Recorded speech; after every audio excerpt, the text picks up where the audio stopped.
it's been a few months, but I finally read The Will of Ascension, which is book 2 in the MIstborn trilogy by Sanderson. And I don't know if I like it better or worse than the first one. I'd say they're about equal. I enjoyed both of them a lot. Definitely like either my number one or number two book of the year for me so far. It expands upon the original book in all the right ways. It's like a really good sequel. Doesn't exactly go into middle book syndrome, as many trilogies often do. It progresses the plot forward a lot, as well as the characters and themes. After Vin killed the Lord Ruler, um, the Empire is in turmoil. All these different houses are vying for power, including Ellen Vensel's dad, who's trying to take the throne away from Ellen himself. A bunch of crazy political shenanigans are happening. Everybody's at war with each other, a lot of death. Brandon Sanderson likes killing people. He's a very sadistic man, so you're going to see a lot of people dying in this book. So Osho is the conjurer who took over Kelsio's body in the first book to trick everybody into thinking he came back from the dead, and now he's Vin's servant. They have good chemistry, so he doesn't really trust him at first, and then he does end up trusting him, and he becomes a lot more empathetic, because Vin's like one of his only masters that's been kind to him. And there's this whole mystery. It's like, well, there's another chakra, conjurer, who, could be anybody. So it's like, kind of like The Thing. You're trying to find out who the monster is, the whole book.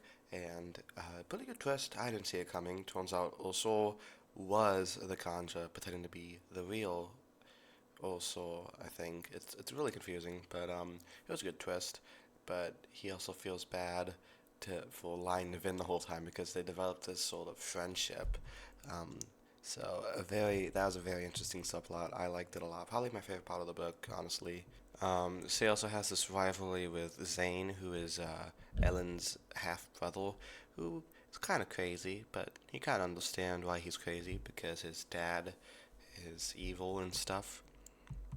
And even though Zane does a bunch of bad things, you do feel bad for him because I believe in nurture rather than nature. I think, most of human behavior is learned through childhood and adolescence, so you could kind of feel bad for him from that perspective, while still not excusing the things he's done.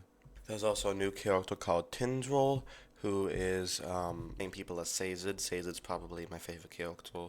Tindril started out as kind of annoying, like, a king must do this, and a king must do that. And I was just like, shut up, bitch. But he becomes more and more likable. They do the tortured thing where, like, you start off being unlikable, then they make you likable, then they kill them off and make you sad. This book kind of does that with Tindril. So I liked her and Sazed's relationship, and I felt really bad for him when she died because, Sazed's my man. He's my favorite, so I hate seeing him sad. Meanwhile, Vin's wrestling with a lot of self-doubt and trust issues. I can relate to her to a lesser extent because I do have trust issues, and she always thinks like she's not good enough and that eventually Alan's gonna get tired of her and leave her, which is how I feel with my friends a lot.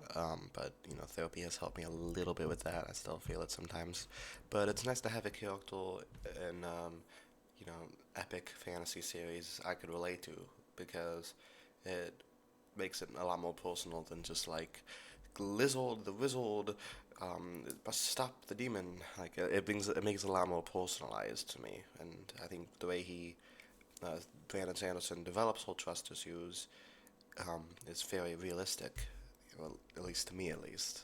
So eventually there's this huge battle scene, and Vin kills Straff Ventral, which is good because he sucks. Probably not as compelling of a villain as the Lord Ruler, but still pretty intimidating foe.